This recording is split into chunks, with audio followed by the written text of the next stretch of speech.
into another Bama and Bourbon with Aaron Suttles from Alabama. I'm Lance Taylor for the next round, where we talk Bama football and we talk bourbon. And boy, everybody needs a bourbon after this past performance this Saturday. I don't even know where to start. Were you in Nashville? Yeah, I was on the sideline. Okay, so you were there. And let me tell you something else. It was over 100 degrees on that field. It was hot. For October. This morning, 53 degrees. I know. And that, if you've ever stood on field turf for an extended amount of time, those rubber pellets heat up. Yeah. It was brutal. And not just when the game was brutal for Alabama, and the sideline was brutal. Okay, so we're drinking Yellowstone. This is their Toasted collection. Oh, that's a different smell. If you want to get toasted, 100 proof, by the way, 50% ABV. Their special finishes collection, ever-growing exploration of finishes and perspectives on the iconic bourbon profile. And their first one, Toasted, kicks off a strong note using a combination of high toast, American oak double toast, high vanilla, rickhouse, spice rack staves, and they've got an extra char for extra character. I don't know why, but I got fruit when I first smelled it. But I'm horrible at that. Tasting this and stuff, that's not me. It's definitely got the spice of maybe cinnamon. I mean, the coloration is supposed to be like this because it is toasted. So it does have a pop. It's 100 proof? Kind of the hue there. It is 100 proof. Yeah. I feel it a little bit going down. Yeah. There's a little bit. Which has been good because my throat's been a little raw. I had a little cough, so it's still good. Okay. First taste, not bad. 150 years of in the bourbon business, these guys. So there you go. We'll circle back to Yellowstone, the special finishes collection, 100 proof. Thanks to our friends at the Beverage Place. Pink Package will give you more information. And of course, Bama and Bourbon always brought to you by MyBookie, mybookie.ag. Use that code next round, double your initial deposit. That's right, MyBookie will double your initial deposit when you use code next round. Winning season in full effect, and you can win at mybookie.ag. So Vanderbilt, well documented, 0-60 versus top 5 teams of all time. And the crazy thing is, like, so I've got Bama fans that came in town from Nashville. So relaxed, talking. It's 7-0 Vanderbilt. This is not a big deal. Second pass, I think, from Milroe tipped, pick six. I was like, you might start thinking this is a bigger deal, because this Vanderbilt team, if you haven't watched the 2024 edition with Diego Pavia, this team is legit compared to what Vanderbilt football of the past was. So even at 14-0, I was like, well, this could be interesting. But then it gets to a point where at halftime, it was 23-14? Yeah, I think Alabama had the ball, I want to say 3 possessions in the first half, maybe 4. Yeah, I mean, time of possession, 42 and change to 17 and change?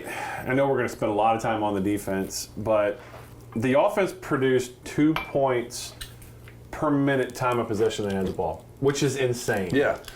Insane. They had the ball less than 18 minutes. They scored 35 points. So the offense. So can you imagine if you had the ball for 30 minutes? I mean, which was a brilliant game plan by Clark Lee. But it's one thing to game plan it, and it's another thing to go out and execute it. And some people are calling this the biggest upset in the history of. And I think it's interesting because I saw some people talking about, damn, this is not Louisiana Monroe. It was different, man. The culture was just getting built. It was year one. This is a coach that played for a national championship last year, took over a great roster, brought some other pieces to the roster. There are zero excuses. And look, Jerry Kill on that staff now. Again, Pavia, one of the best transfer portal quarterbacks out there. But there's not an excuse that Alabama can lose to Vanderbilt, especially coming off maybe it's not the greatest. It's maybe the loudest moments coming out of Bryant-Denny, one of the greatest game day experiences coming out of Bryant-Denny. And maybe arguably the best performance we've ever seen from a first-year head coach at Alabama, best game performance. So, look, you stack the rosters up and they're not equal. But it looked like it's Saturday. But rosters don't play games in terms of what's on paper. And Vanderbilt outplayed Alabama. That was not a fluke. They beat them up on the line of scrimmage, and they ran like 6 plays. That's it. They weren't exotic. They ran like 6 plays. That's what was crazy, and Alabama could not stop it. Alabama scores late, and it's a 1-possession game, and you're like, okay, Alabama's got 2 opportunities to get them off the field, just can't have those 2 first downs, and I think ultimately it ended up being 3 first downs, but you kind of knew what was coming. The only time Vanderbilt kind of went into not even the bag of tricks, but the 4th and 1 where they go up top. Which was great play call. It was. I mean, great risk. And I think Kane Womack and Alabama's defense would take that play call 99 out of 100 times. And it wasn't a great pass. He got hit. He just kind of threw it up. The receiver made a play on the ball. You tip your hat. Sometimes it just doesn't go your way. But I think you're right. Alabama doesn't have a lot of excuses. It's an embarrassing loss. The alumni are embarrassed. The fans are embarrassed. Trust me.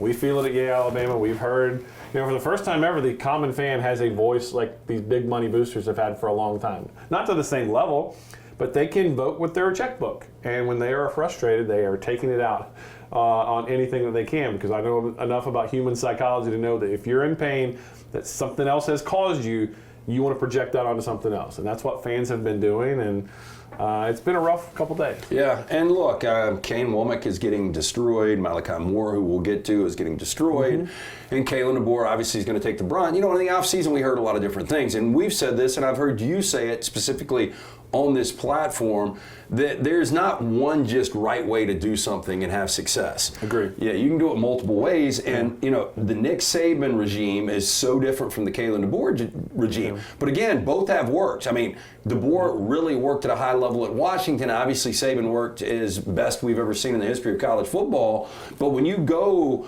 from that transition and you have such a just such a difference in culture and the way things are run, and you go from the iron fist of Nick Saban to the more casual, laid-back, feet on the table, loud music culture of Kalen DeBoer, it's great as long as you're winning. As long as you're beating Georgia, it's great. But when you lose to Vanderbilt, it's when it gets magnified. It gets put under the microscope. But I also want to remind people that Nick Saban's defenses late in his career weren't able to be counted on. And by the way, that's just college football now. Right. These play callers are so innovative. The quarterback play is so good. And the distribution of talent because of the transfer portal, you can't stack that up anymore. But, Alabama needed one stop, and they allowed Tennessee to go right up the seam in 2022 on a long pass play that allowed them to kick the game-winning field goal. There are several examples you can point to. The difference is that was a top 10, I believe, Tennessee team. Yeah. This was a Vanderbilt team that was outnumbered in fans at least 70-30, probably and that's, more. Man, that's the disturbing thing is Vanderbilt never trailing. Vanderbilt going 12 of 18 on third downs. And insane. And 42 minutes, over 42 minutes time of possession. I think that's what, and I don't know what you learned Saturday at 11 o'clock at Bryant-Denny. I'm sure you're going to be there against South Carolina. And this is a situation, if you're a Bama fan, you've got season tickets, you need to go out and support. The great thing about the expansion of playoffs from 2 to 4, you had maybe a loss in the holster and you were fine. Now from 4 to 12, you probably have 2 losses in the holster. Problem now is, you look at the schedule, Vanderbilt was not even a game.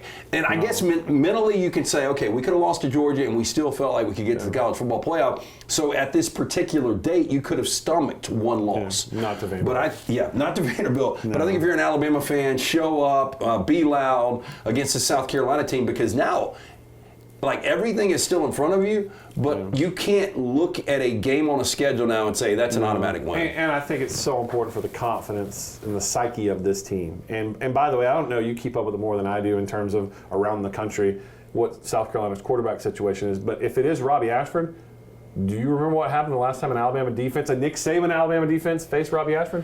Did they not score on the final possession to take it to overtime? No, it was the last time he was playing against them. I believe he rushed for damn near 200 yards. Robbie Ashford, who's a one-dimensional quarterback. All I'm saying is nothing can be taken for granted at this point. I know there's various breakdowns. I think it's Lenore Sellers, but... Yeah, but he's a physical, imposing dude, too. He's a guy that can run it. So, look...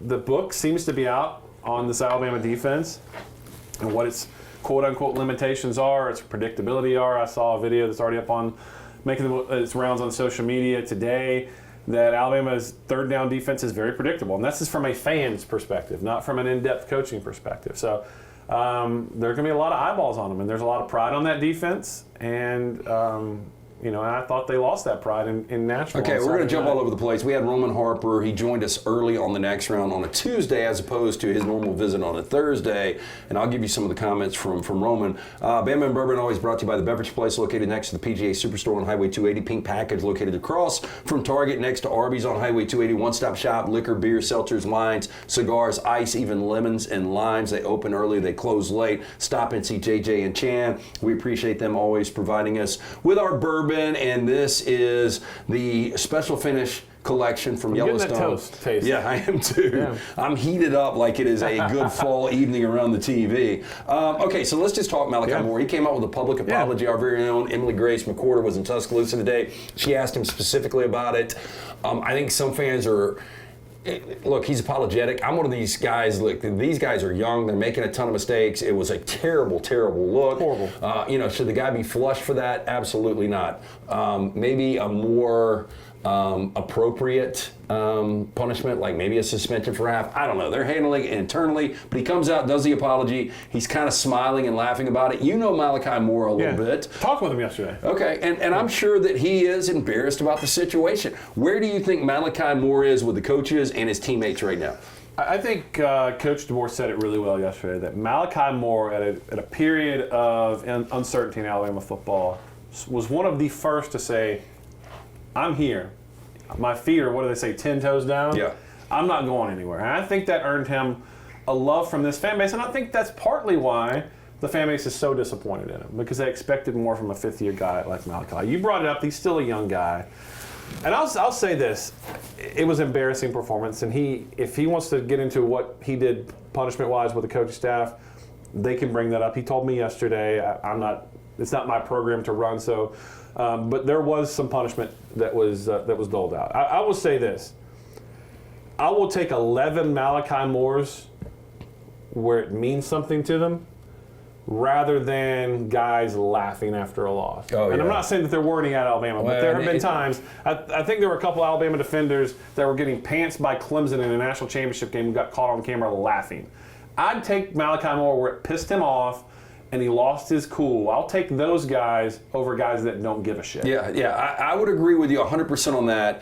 And the kicking the ball was so ridiculous. But the only thing, you want to? I don't know if so he told us today. No. We have not heard the explanation of kicking the ball. He told me, and it wasn't like he was stumbling around for an answer. So we got with him yesterday, and that apology that he put out was completely heartfelt. Alabama means something to him. Like, he's from the state of Alabama. Oh, no. Look, I think, him and Tyler Booker, if you want guys and that are like the script A is not going to be what it once was. He's got a tattoo of the script A on his body. Yeah, like those are guys that love the program. My problem was, like, the optics were terrible, but when Kane Womack, when your boss is trying to tell you it's time to sub off. I will tell you what Malachi told me. And I hope he said some of this in the interview today, because I don't think he's making it up. He said, first on him kicking the ball, I think he had a misunderstanding of the rules. He thought if he got a flag, it would be a 10-second runoff and the clock would stop.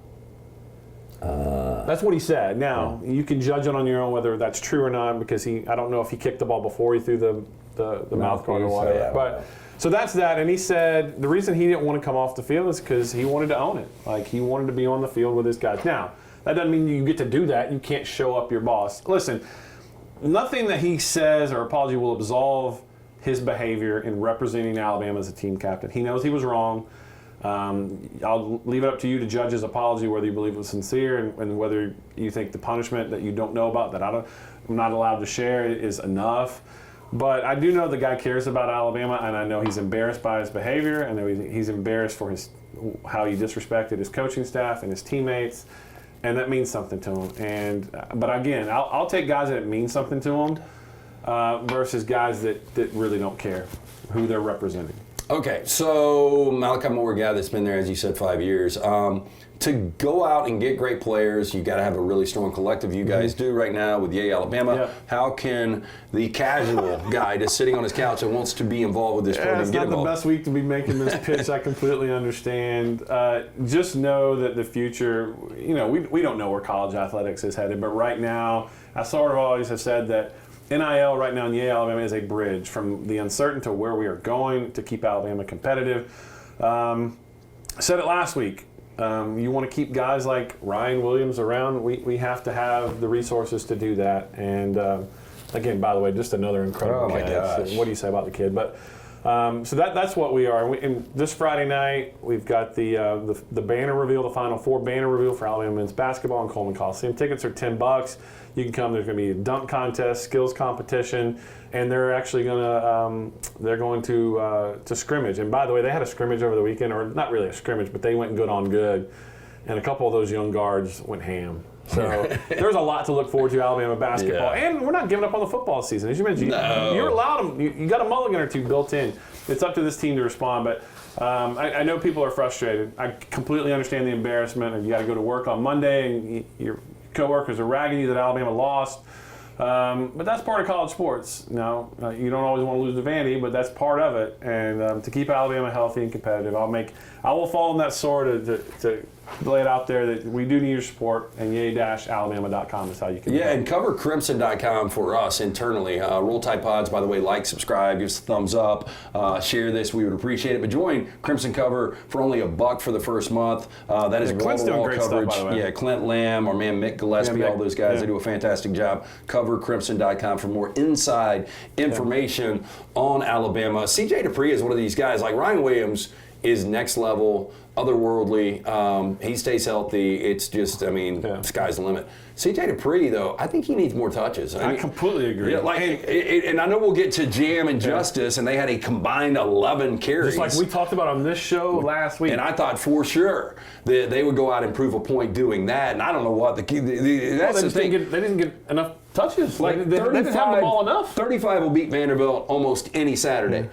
But that 35 from the Alabama offense we got used to seeing the first 4 weeks just didn't look the same to me. So I thought the offense overall looked bad. But Dupree is a guy that I think he can be a difference maker in the NFL possibly. Well, and Cuevas, the guy they got from the transfer portal, the tight ends I thought have been eating the last couple of weeks. And even Jeremy Bernard, that was a tough catch down the sideline. Yeah, I was going to ask you, Bernard only 3 grabs. They just didn't have the ball enough. They had the ball 18 minutes, and look. That's the problem. You can't get all these guys touches. They're so explosive. Like, it almost would have helped Alabama had they been more methodical, because then at least you keep your defense off the field. Because I mentioned how hot it was. When you're on the field for, 42 minutes? 42 minutes as a defense in that heat. But look, I do think one of the sad parts of this, other than Alabama losing to Vanderbilt, Jalen Miller's playing good football. And I know he had the pick six that wasn't really his fault. It bounced off a guy.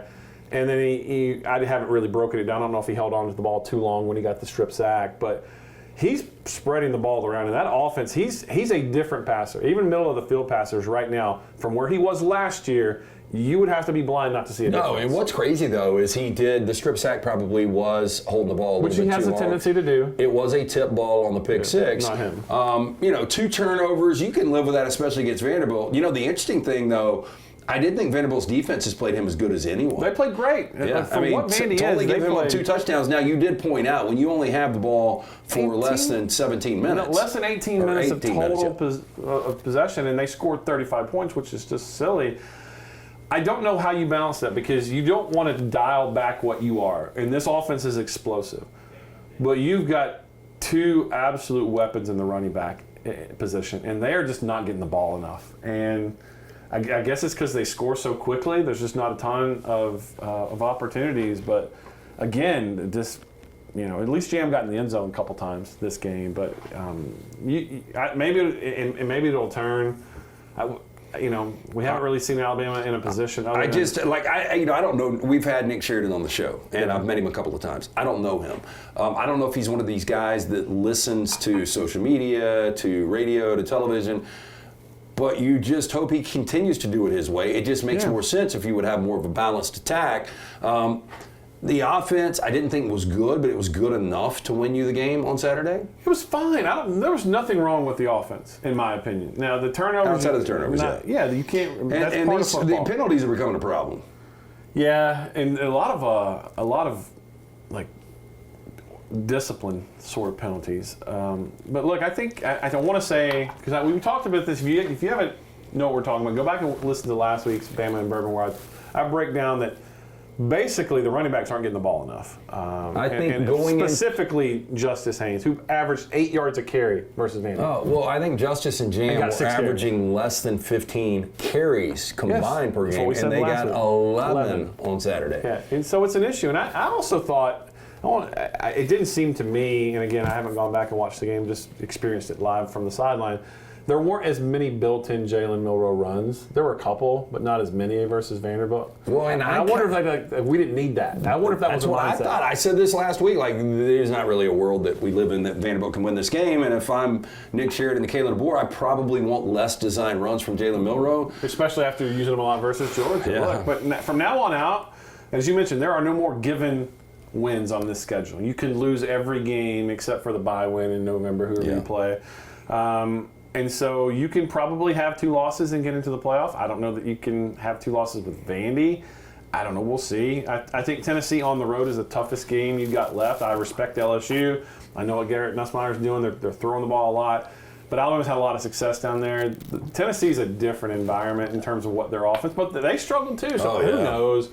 I just know before the game, Alabama was almost a lock for the playoff, and now it kind of feels like they're not. Yeah. Hey, Bama and Bourbon always brought to you by our friends at mybookie.ag. Use that code next round, double your initial deposit. That's right, MyBookie will double the initial deposit when you use next round. Very important, put that in, and they will double it right there at mybookie.ag. Okay, so we're drinking the Yellowstone. We had a variation of this last year, but this is the Special Finishes Collection, Toasted 100 proof. I like it. I'm down with it. And as you mentioned, the weather has. I'm hoping that the weather has turned. Because it was 50 in the 50s this morning. I went out on my porch, had a little bit of coffee. I spent a lot of time in the yard yesterday, so I went out and did this suburban dad thing and admired my yard and how nicely the yard was mowed and edged. So it's perfect to take this. There is nothing that screams more than a October Saturday in Knoxville. And I'm going up in a couple of weeks. It'll be the first game I go to this year. Are you going to go up? I think I'm going. Yeah, I think by this time, I think what happens is Tennessee beats Florida. I think Alabama obviously beats South Carolina. And then you've still got close to a top 10 matchup. No, I think Tennessee's favored in that game. I think Bama will be 1 or 2. You think so? I think so. You're living that world way more than I do. And I said this earlier, I think Texas is going to be 1 or 2 against Georgia. I think that is an extremely difficult matchup for Alabama. One, the way they spread the field horizontally. And Nico can run it still. And the way that they run. And Alabama's going to have a real difficulty, I think, stopping that offense. Yeah, I mean, especially Nico on the road versus Nico at home is a different quarterback. Because him running out of bounds, I don't care that he's a freshman. That's a boneheaded decision. You played enough high school football to know. You gotta give him a chance. You gotta throw it up. Who cares if it's picked? Throw it. It made no sense to run out of bounds there. Yeah. Oh, so I wanted to ask you about this. You were on the field Saturday, and Diego Pavia was on with Dan Patrick yesterday, and he said, at the coin toss, they were already Alabama. Their players were just chirping, talking a ton of shit, basically treating us like an FCS team. Yeah. It did seem on television. I didn't see the coin toss. It did seem like there were a lot of chirping going on in that game. I didn't see the coin toss. I can tell you in the locker room, and again, I know that sacrosanct. I won't tell you who or what, but there was a lot. They fire themselves up, and so you do. I go back to remember when we were in COVID and we got that Michael Jordan docuseries? Yeah. Elite competitors use anything that they can to motivate themselves. And listen, no disrespect to Vandy, which, by the way, Nick Saban gave them all the disrespect in the world. That they played that comment over and over again after. You know what I'm talking about? So was this during game day? Yes. No, he was on the Pat McAfee show, and he said, Vanderbilt's is the only place you play in the SEC where it's not hard to play. And what he meant... Was this last year? No, this was this year. Oh, okay. What he meant, he wasn't talking about Alabama Vanderbilt. He was talking about all the fans that come in.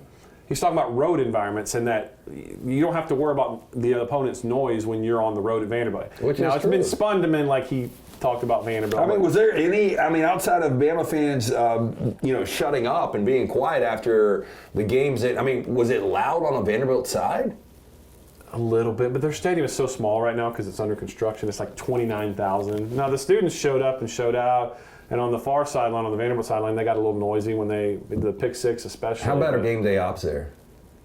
It's not great. Yeah. It's not. Listen, I rolled in there early thinking, where am I going to park? I found a parking space that they weren't charging for.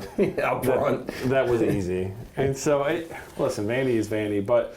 I didn't know where I was going with that in terms of giving the... down on the field, and... It was, you use what you can to motivate yourself. And so, I'll say this, Diego is a baller, and he is not a big dude, by the way.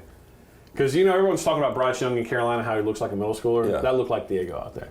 but a fat A little middle chubby, schooler. like he's enjoyed life, but that guy's a competitor. Oh, I love him, man. He was a gamer. I mean, because you mentioned that 4th and 1. If you go back and watch that, he got lit up on that play because it was not his first or second, maybe not even his third read. He hung in there. He got popped pretty good, and he just floated it up there. It was almost the same kind of pass play that Texas scored on in Bryant Denny. Can you imagine if he goes to Auburn and beats them again? Beat them as New Mexico State's quarterback? I'm rooting for him. Like, you can't. I wasn't even. Look, you couldn't be anything but happy for Vanderbilt. It's the biggest win in their program. Now they're selling off sections of the goalpost. It was a cool moment. I've been involved in way too many field stormings. How many? You say 8 or 9 before? It's at least 8 or 9 now that I've been involved in. And Vanderbilt wasn't as scary. Some of them are, like the one at Arkansas where the Tennessee player had the interaction with. And I think the SEC's got to get a lot more serious. Look, I know I don't want to be the fun police. I really don't, because it is really cool. But there are some bad things that can happen. And we are one, like you talk about Malachi Moore, who's a smart kid, but you're talking about there's a reason why in professional sports they have a cooling off period before they let the media go into locker rooms. It's to let that adrenaline wear down and the emotion wear down. And so now you're talking about college kids, and let's be honest, they use foul language. They're full of bravado. I've seen a lot of them get opposing players' faces, and they're this and that in them.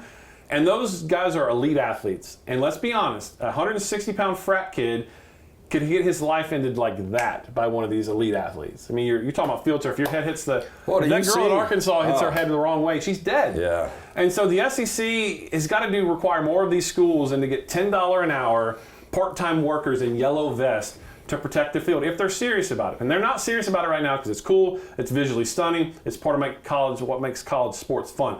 But we are one bad incident away from someone getting very, very seriously injured, and then that athlete's going to get sued, that school's going to get sued. So I don't know. At least now you know that money goes to whoever you're playing. That's true. Yeah. So Vanderbilt's going to give Alabama $100,000. So we both thumbs up on the Yellowstone, the toasted 100 proof, their special finishes collection. Again, thanks to Beverage Place Pink Package. We're going to do a live one of these. JJ, I'm working on that. I really am. Let's do it. JJ and Chan. Great people, by the way. I met JJ, I think I told you, at a golf tournament. Yeah, if you're out in the two-area area, man, drop by one of those two to pick up all your supplies for game day weekend. And Chan will talk to you about working out. We've talked about working out. He's built. Like, go grab you a ball. Carolina fan, by the way. Good luck with that. Another loss for UNC. CoverCrimson.com. You can join for only $1 a month. Clint Lamb, Meg Gillespie, all the guys there will give you inside information on what's going on, also recruiting, much more. Check out covercrimson.com. Again, the Collective VA Alabama. Yeah, I know it's not a great week to be making an ask, but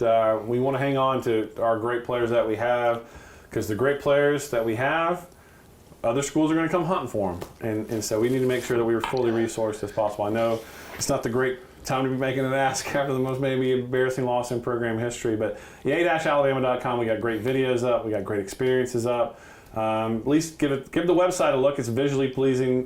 We got a new website as of August, so at least go tool around the website and then make a decision whether you want to join out. But we certainly appreciate those who have joined and stay with us. Yeah, here's the fact of the matter. If Alabama wins out, they win another national championship. So everything's still in front of this team. I would ask you, though, Saturday, Bryant Denny, 11 o'clock. Yeah. I don't know what the atmosphere is going to be like. It could be sleepy. A lot of these 11 o'clock games are. Yeah. Maybe Alabama fans come out in full force expecting to see a beatdown and Alabama proving a point. What do you think Alabama fans would be excited about after that game on Saturday? Is there anything? Yeah. Is it 55-3? Yeah. Does that excite Alabama I fans? think, and you bring up a good point, I think Alabama fans are, by then, again, we're talking about human psychology, by then the bad energy emotion has worn off. And so they're looking forward. I think Alabamans are going to show up and they're going to support this team. I think they know they got an electric offense. I think what they want to see is sustained excellence on defense. Yeah, and I think you've got an opportunity here if you're Kane Womack and you're this defense that South Carolina is one of these teams you can completely shut down. Like, South Carolina could go out and they could score 30, but they almost beat LSU. Should have enough for a bogus. This is an opportunity for Alabama's defense to play much better. We'll see what happens. And I think fans, if they get that, I think they'll be pleased. Roll Tide Pods, like, subscribe, give us that thumbs up. We would appreciate it. We do this every single week where we talk about bourbon. We talk about Alabama football. We'll be back next week after Alabama, South Carolina, getting ready for Alabama and Tennessee. Woo. Cannot wait for that. You guys like, subscribe, share. We would appreciate that right here on Bama and Bourbon.